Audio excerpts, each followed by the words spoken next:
नमस्कार। मध्य प्रदेश छत्तीसगढ़ की खबरों के साथ हाजिर हूं मैं पंकज। बुलेटिन की शुरुआत करेंगे, लेकिन उससे पहले नजर अब तक की हेडलाइंस पर। मुख्यमंत्री भूपेश बघेल आज जाएंगे असम, चुनावी सभा को करेंगे संबोधित। कांग्रेस नेता राहुल गांधी भी चुनावी सभा में होंगे शामिल। रायपुर में पीएम आवास योजना में हुआ बड़ा घोटाला, नगर निगम की फर्जी सील रसीद बनाकर बेचे घर, 98 परिवारों को की गई ठगी। बीजेपी प्रशिक्षण शिविर में शामिल होने पहुंचे नारायण त्रिपाठी, विंध्य प्रदेश को लेकर दिया बड़ा बयान, कहा विंध्य प्रदेश के लिए देंगे सभी तरह की कुर्बानी। 2 दिनों के छत्तीसगढ़ दौरे पर प्रभारी डी पुंदेश्वरी दौरे के क्रम में पहुंची रायपुर, पदाधिकारियों और वरिष्ठ नेताओं के साथ करेंगी बैठक। तो बुलेटिन की शुरुआत करते हैं इस वक्त की बड़ी खबर के साथ। तो मुख्यमंत्री भूपेश बघेल आज असम जाएंगे, जहां शाम 7 बजे वो विशेष विमान से मुख्यमंत्री असम के लिए रवाना होंगे। इसके बाद रविवार को चुनावी सभा को भी वो संबोधित करेंगे। कांग्रेस नेता राहुल गांधी भी चुनावी सभा में शामिल होंगे। असम विधानसभा चुनाव में जीत के लिए कांग्रेस लगातार बैठकें कर रही है। कांग्रेस आलाकमान ने छत्तीसगढ़ के मुख्यमंत्री सहित विधायकों और पार्टी के पदाधिकारियों को बड़ी जिम्मेदारी भी सौंपी है।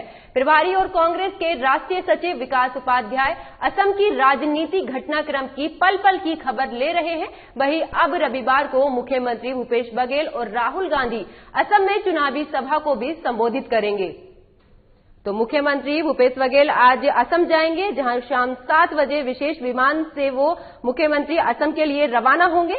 जिसके बाद रविवार को मुख्यमंत्री भूपेश बघेल एक चुनावी जनसभा को संबोधित करेंगे, जहां इस दौरान उनके साथ राहुल गांधी भी इस जनसभा में शामिल होंगे।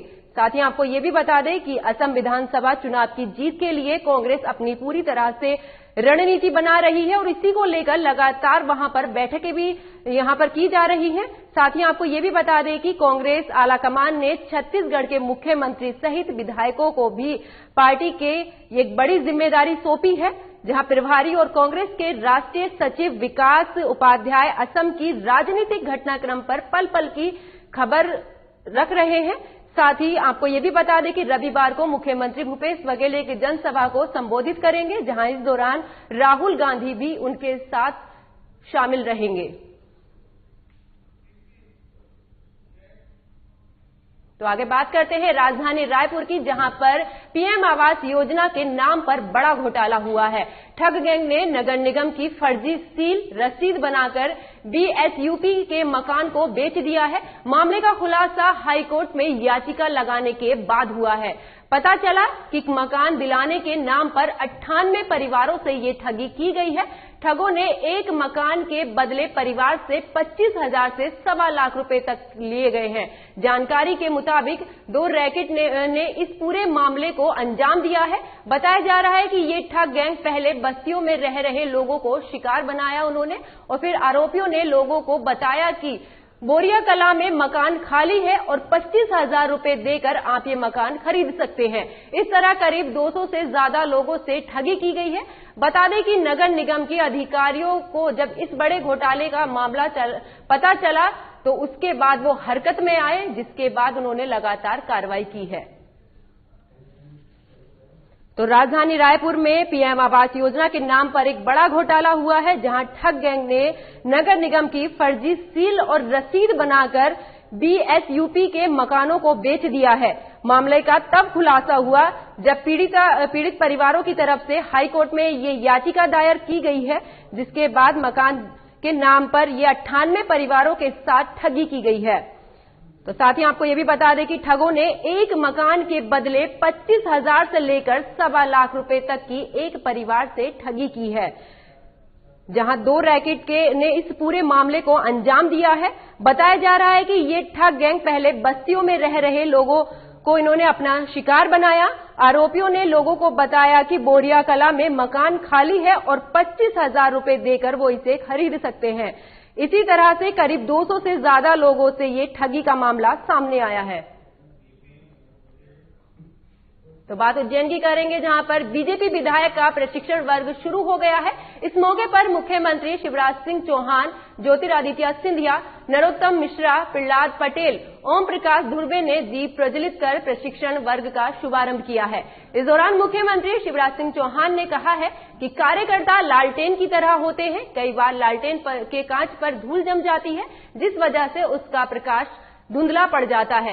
कांच साफ करते ही प्रकाश फैलने लगता है। ठीक उसी तरह से प्रशिक्षण वर्ग में कार्यकर्ताओं के विजन को भी यहां पर साफ किया गया है। आपको बता दें कि इस प्रशिक्षण वर्ग की खास बात यह है कि संगठन स्तर सिंधिया समर्थक विधायक और मंत्री पहली बार इसमें शामिल हो रहे हैं। प्रशिक्षण वर्ग के दौरान विधानसभा सत्र की रणनीति कार्य व्यवहार से अवगत कराने के साथ ही आने वाले समय में निकाय चुनाव की रणनीति को लेकर भी विधायकों के साथ मंथन होगा। वहीं सिंधिया समर्थकों के पहली बार शामिल होने को लेकर ये भी कयास लगाए जा रहे हैं कि उन्हें भी बीजेपी की रीति नीति से बेहतर तरीके से वाकिफ कराया जाएगा।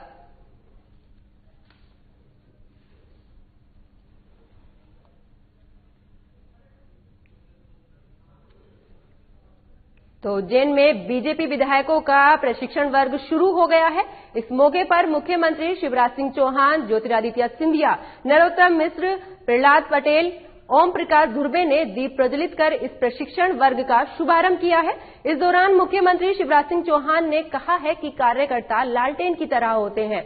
जिस तरह से लालटेन पर कई बार धूल जम जाती है, जिससे प्रकाश धुंधला दिखाई देता है, ठीक उसी तरह से प्रशिक्षण में कार्यकर्ताओं को ये पूरी ही पार्टी के बारे में साफ तरीके से अवगत कराया जाता है, जिससे उनके मन में कोई किसी भी तरह की कोई भी परेशानी या कोई भी बात होती है उसको दूर किया जाता है।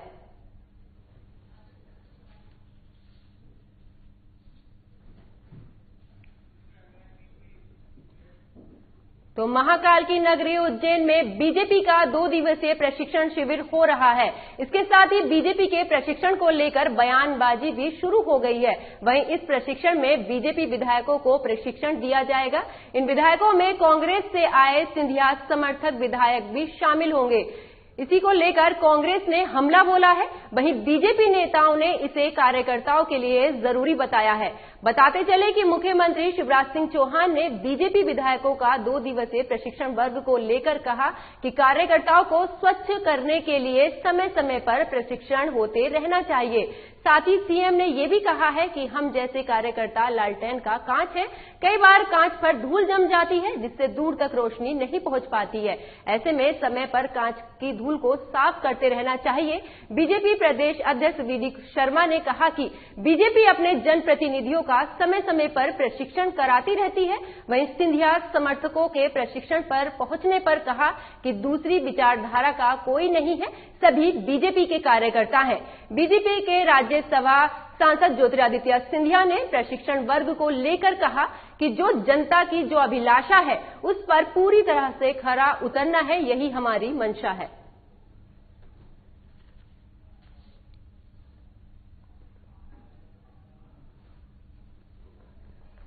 तो महाकाल की नगरी उज्जैन में बीजेपी का 2 दिवसीय प्रशिक्षण शिविर शुरू हो रहा है। इसी के साथ ही बीजेपी के प्रशिक्षण को लेकर बयानबाजी भी शुरू हो चुकी है। वहीं इस प्रशिक्षण में बीजेपी विधायकों को प्रशिक्षण दिया जाएगा। इन विधायकों में कांग्रेस से आए सिंधिया समर्थक के विधायक भी शामिल होंगे।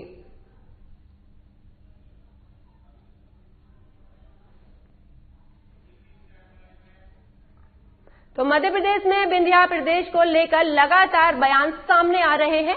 बीजेपी प्रशिक्षण शिविर में शामिल होने पहुंचे नारायण त्रिपाठी ने आज फिर एक बड़ा बयान उनका सामने आया है। उन्होंने कहा है कि विंध्या प्रदेश के लिए जो भी कुर्बानी देनी होगी वो देंगे। मेरे प्रदेश अध्यक्ष और सीएम शिवराज सिंह चौहान से बात हुई है। विंध्या के प्रति जो धोखा हुआ है उसके खिलाफ विंध्या का नागरिक जागरूक हो रहा है। 2023 और 2024 तक विंध्या क्षेत्र अपना ये हक लेकर रहेगा। नारायण त्रिपाठी ने आगे ये भी कहा है कि वो बीजेपी के कर्मठ सिपाही के रूप में काम कर रहे हैं, वो पार्टी लाइन से अलग हटकर काम नहीं कर रहे हैं। बता दें कि उज्जैन में आज बीजेपी विधायकों का प्रशिक्षण शिविर चल रहा है। आज दूसरे दिन विधायकों और मंत्रियों के निजी स्टाफों को ट्रेनिंग दी जा रही है। राष्ट्रीय संगठन मंत्री शिव प्रकाश यहां पर प्रशिक्षण शिविर में शामिल हुए हैं। दोपहर तक चल रहे कार्यक्रम में बीजेपी विधायकों को कार्यकर्ताओं के साथ परिवार भाव से काम करने की नसीहत दी जा रही है। तो मध्य प्रदेश में बंधे प्रदेश को लेकर लगातार बयानबाजी सामने आ रही है। तो छत्तीसगढ़ बीजेपी प्रदेश प्रभारी डी पुंदेश्वरी और सह प्रभारी नितिन नवीन आज 2 दिवसीय दौरे पर रायपुर आ रहे हैं, जहां इस दौरान डी पुंदेश्वरी बीजेपी के वरिष्ठ नेताओं और पदाधिकारियों के साथ बैठक करेंगी। इस दौरान पूर्व मंत्री अजय चंद्राकर और प्रदेश महामंत्री भूपेंद्र सब्बनी विवाद राजनांदगांव में मृतकों के नाम कार्यकारिणी में होने और संगठनात्मक नियुक्तियों में विवाद के मसले पर भी यहां पर चर्चा करेंगी। इन मामलों की जानकारी पहले ही प्रदेश प्रभारियों को दी जा चुकी है। आपको बता दें कि इससे पहले 2 बार प्रदेश प्रभारी डी पुंदेश्वरी का दौरा स्थगित हो चुका है। पिछले महीने में बीजेपी के द्वारा धान खरीदी को लेकर प्रदेश सरकार के खिलाफ आयोजित जिला स्तरीय धरना प्रदर्शन में शामिल होने वाली थी। इसके बाद इसी महीने के पहले सप्ताह में उनके छत्तीसगढ़ आने का कार्यक्रम तय हुआ था। सह प्रभारी नितिन नवीन भी मंत्री बनने के बाद पहली बार छत्तीसगढ़ आ रहे हैं। छत्तीसगढ़ में उनकी भव्य स्वागत की तैयारियां भी की गई हैं।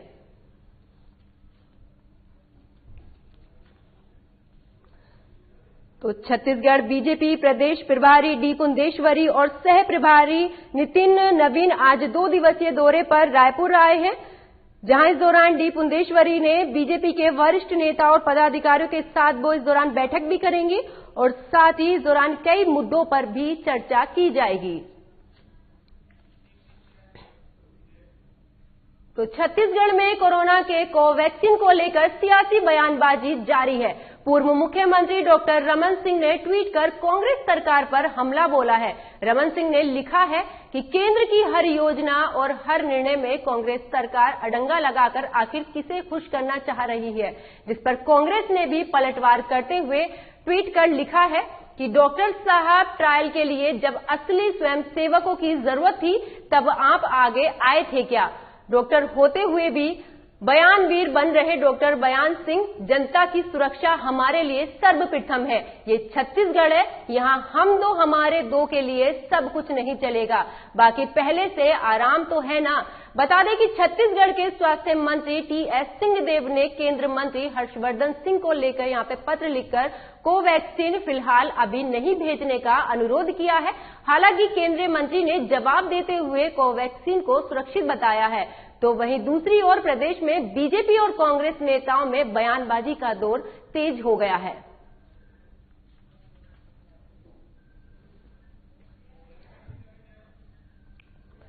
तो छत्तीसगढ़ में कांग्रेस के कोवैक्सीन को लेकर सियासी बयानबाजी तेज हो गई है।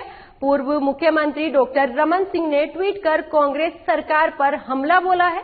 रमन सिंह ने लिखा है कि केंद्र की हर योजना और हर निर्णय में कांग्रेस सरकार अड़ंगा लगाकर आखिरकार किसे खुश करना चाहती है, जिस पर कांग्रेस ने भी पलटवार करते हुए ट्वीट कर लिखा है कि डॉक्टर साहब ट्रायल के लिए जब असली स्वयंसेवकों की जरूरत थी तब आप आगे आए थे क्या? डॉक्टर होते हुए भी बयानवीर बने रहे डॉक्टर बयान सिंह, जनता की सुरक्षा के लिए सर्वप्रथम है।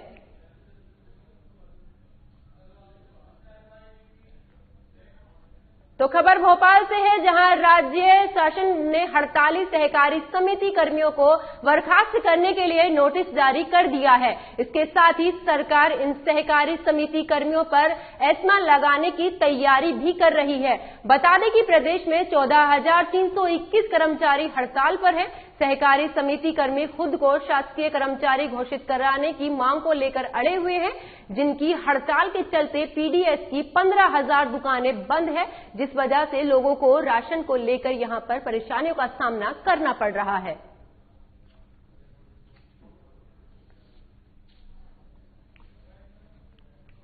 तो राज्य शासन ने हड़ताली सहकारी समिति कर्मियों को बर्खास्त करने के लिए नोटिस जारी कर दिया है। इससे प्रदेश की सरकार इन सरकारी समिति कर्मियों पर एस्मा लगाने की तैयारी में है। बता दें कि प्रदेश में 14,321 कर्मचारी हड़ताल पर हैं। सहकारी समिति कर्मी खुद को शासकीय कर्मचारी घोषित करने की मांग पर अड़े हुए हैं, जिनकी हड़ताल के चलते पीडीएस की 15,000 दुकान यहां पर बंद है, जिस वजह से लोगों को राशन को लेकर काफी परेशानियों का यहां पर सामना करना पड़ रहा है।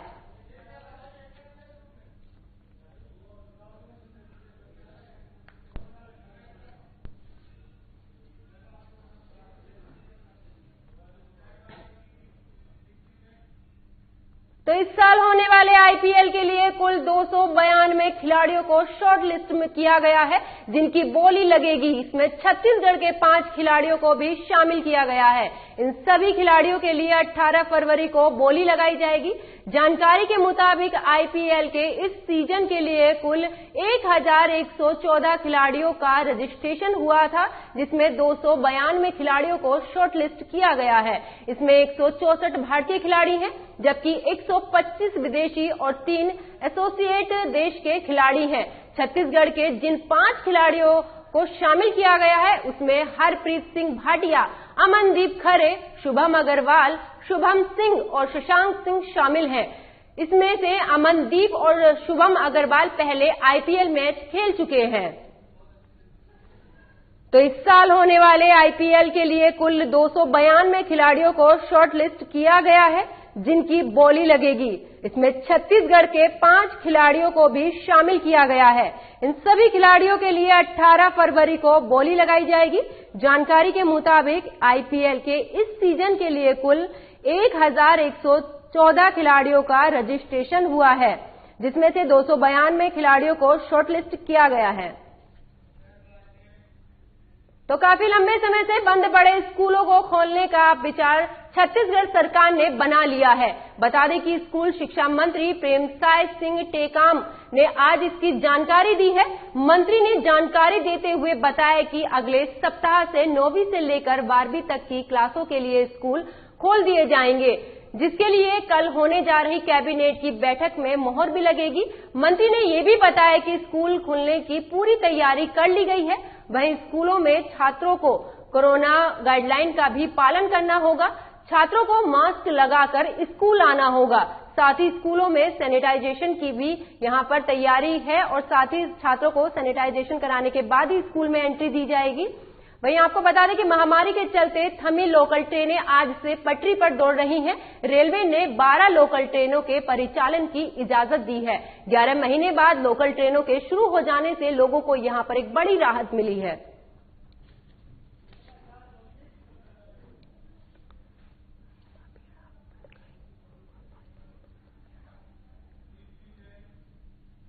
तो औरंदा बेड़ा बड़गई भोगापाल के जंगलों में गश्त के दौरान आईटीबीपी के जवान ने खुद को राइफल से गोली मारकर आत्महत्या कर ली। आपको बता दें कि गोली लगने के बाद जवान की मौके पर ही मौत हो गई। जवान की खुदकुशी की वजह यहां पर पारिवारिक विवाद बताया जा रहा है। बताते चले कि मृतक जवान उत्तर प्रदेश का निवासी था, जो औरंदा बेड़ा थाने में तैनात था। कोडा गांव एसपी सिद्धार्थ तिवारी ने जवान की खुदकुशी की पुष्टि की है। तो औरंदा बेड़ा बड़गई भोगापाल के जंगलों में गश्त के दौरान आईटीबीपी के जवान ने खुद की राइफल से गोली मारकर आत्महत्या कर ली है। तो आपको बता दें कि गोली लगने के बाद जवान की मौके पर ही मौत हो गई है। जवान की खुदकुशी करने की वजह पारिवारिक कलह बताया जा रहा है। बता दें कि मृतक जवान उत्तर प्रदेश का निवासी था, जो औरंदा बेड़ा थाने में तैनात था। तो साथ ही आपको ये भी बता दें कि एसपी सिद्धार्थ तिवारी ने जवान की खुदकुशी करने की ये पुष्टि की है।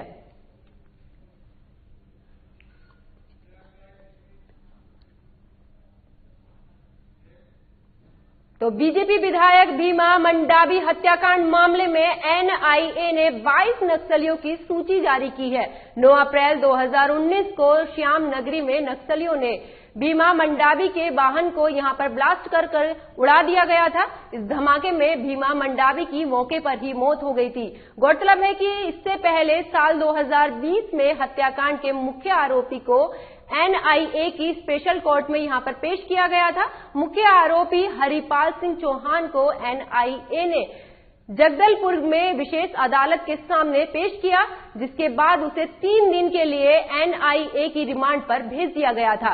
बता दें कि 9 अप्रैल 2019 को बीजेपी विधायक भीमा मंडावी की हत्या कर दी गई थी। वहीं इस मामले में 3 आरोपी लक्ष्मण जायसवाल, रमेश कुमार कश्यप और कुमारी लिंग ताती को गिरफ्तार किया गया है। जांच में यह भी पता चला है कि नकुलनार में एक किराने की दुकान चलाने वाले लक्ष्मण जायसवाल ने सीपीआई कैंड्रो द्वारा किए गए आईईडी विस्फोट के लिए बिजली के तार, विस्फोट पदार्थ और अन्य सामान मुहैया कराया था।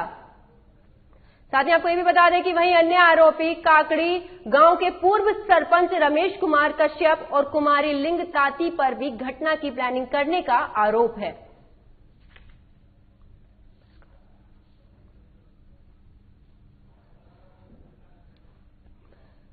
तो बीजेपी विधायक भीमा मंडावी हत्याकांड मामले में एनआईए ने 22 नक्सलियों की यहां पर सूची जारी की है।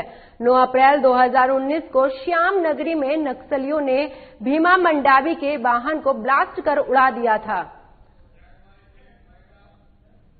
तो बुलेटिन में फिलहाल इतना ही। मुझे दीजिए इजाजत। नमस्कार।